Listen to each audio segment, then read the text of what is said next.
స్వరూపమైన మిత్రులందరికీ నమస్కారం. మిత్రులారా, ఇక్కడ చూస్తున్న వరి రకం నవారాని నివారిణి అని కూడా అంటూ ఉంటారు. ఈ షుగర్కి అద్భుతంగా పనిచేస్తే దీని పంటకాలం 120 రోజులని మాట్లాడడం. ఒక గ్లాసు బియ్యానికి సుమారుగా 7 గ్లాసులు వాటర్ పోసుకుని వండుకోవాలి.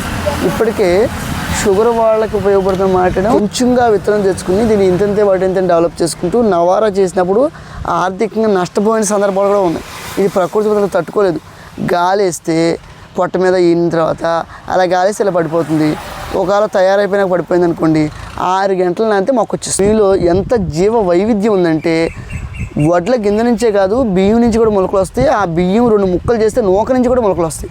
అంత జీవం ఉంది ఈ బియ్యంలో. ఇంటి మందం వరకు అయితే సేఫ్గా పండించుకోవచ్చు. ఎక్కువ మొత్తంలో చేయాలంటే మీరు జాగ్రత్తగా చూసుకుని పండించుకుని విత్తనాన్ని డెవలప్ చేసి మన వాళ్ళందరికీ బియ్యాలు రవ్వలు అందిస్తుంటే చాలా సంతోషం. 5 లక్షల దేశవాళీ విత్తనాల్లో 4,95,000కి పైగా విత్తనాలు మరుగున పడిపోతే కేవలం 5,000 రకాలు మాత్రమే ఇండియాలో ఉన్నాయని మాట్లాడితే మన దగ్గర దేశవాళీ విత్తనాల రకాలు 32 రకాలు మనం కాపాడుకొని మనం సాకగలుగుతాం. ఇప్పుడు మన తెలంగాణ మన ఆంధ్ర ప్రాంతాల్లో ఎవరికైతే విత్తనాలు కావాలో వాళ్ళందరూ విత్తనాలు ఇవ్వడం కూడా జరుగుతాం.